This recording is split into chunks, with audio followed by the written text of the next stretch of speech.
तरफ पूछ करते हैं। शुरू में अंग्रेजी सेनाओं को दिल्ली की भारी किलेबंदी तोड़ने में मुश्किलें हुई। 3 सितंबर 1857 को अंग्रेजी सेनाओं को ज्यादा हथियार, गोले आदि पहुंचाए गए। ये गाड़ियों पर लदे हुए थे, जिन्हें हाथी खींच रहे थे और इनकी कतार 7 मील लंबी थी। कंपनी का पलटवार। इस उथल पुथल के बावजूद अंग्रेजों ने हिम्मत नहीं छोड़ी। अंग्रेजों ने अपनी जब जनता बगावत करती है 1857 और उसके बाद नीतियां लोग पिछले अध्याय में आपने ईस्ट इंडिया कंपनी की नीतियों और जनता पर उसके प्रभावों के बारे में पढ़ा। इन नीतियों से राजाओं, रानियों, किसानों, जमींदारों, आदिवासियों, सिपाहियों सब पर तरह तरह से असर पड़े। आप ये भी देख चुके हैं कि जो नीतियां और कार्रवाइयां जनता के हित में नहीं होती या जो उनकी भावनाओं को ठेस पहुंचाती है, उनका लोग किस तरह विरोध करते हैं। नवाबों की छिनती सत्ता 18वीं सदी के माध्यम से ही राजा और नवाबों की ताकत छीनने लगी थी। उनकी ये सत्ता और सम्मान दोनों खत्म होते जा रहे थे।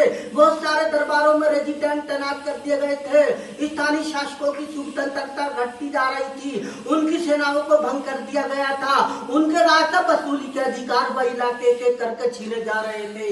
बहुत सारे स्थानीय शासकों ने अपने हितों की रक्षा के लिए कंपनी से बातचीत भी की।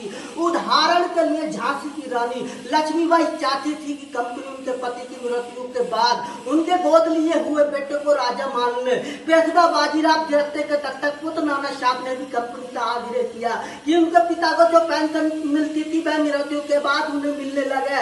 उनकी श्रेष्ठता और सैनिक ताकत के नशे में चूर कंपनी में इन निवेदनों को ठुकरा दिया। अवध की रियासत अंग्रेजों के कब्जे में जाने वाली आखिरी रियासतों में से एक थी। 1801 पर अवध पर शायद संधि थोपी गई। 1856 में अंग्रेजों ने उसे अपने कब्जे में ले लिया।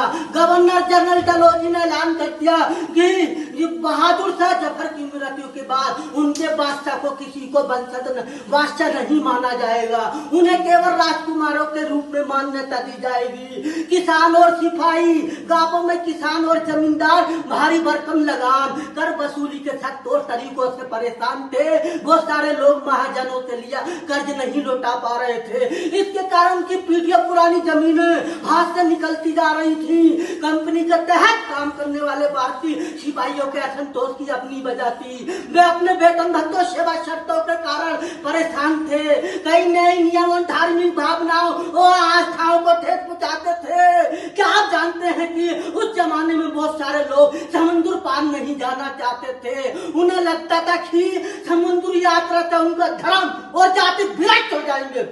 1824 में सिपाहियों को कंपनी की ओर से लड़ने के लिए समुद्र के रास्ते बर्मा जाने का आदेश मिला तो उन्होंने इस हुक्म को मानने से इनकार कर दिया। उन्हें जमीन के रास्ते से जाने में ऐतराज नहीं था। सरकार का हुक्म न मानने के कारण उन्हें सख्त सजा दी गई, क्योंकि ये मुद्दा अभी खत्म नहीं हुआ था। इसीलिए 1856 में कंपनी को कानून बनाना पड़ा। इस कानून में साफ किया गया था अगर कोई कंपनी की सेना में कोई अगर नौकरी करेगा तो उसे समुद्र पार भी जाना पड़ सकता है। सिपाही गांवों के हालात से भी परेशान थे। बहुत सिपाही बहुत किसान थे। वे अपने परिवार गांवों में छोड़कर आए थे। लिहाजा किसानों का गुस्सा जल्दी ही सिपाहियों में फैल गया। सुधारों पर प्रतिक्रिया। अंग्रेजों को लगता था कि भारतीय सिपाहियों को अंग्रेजी और प्रतिस्पर्धा को रोकने के लिए कानून बनाए गए। अंग्रेजी भाषा की शिक्षा को जमकर प्रोत्साहन दिया गया।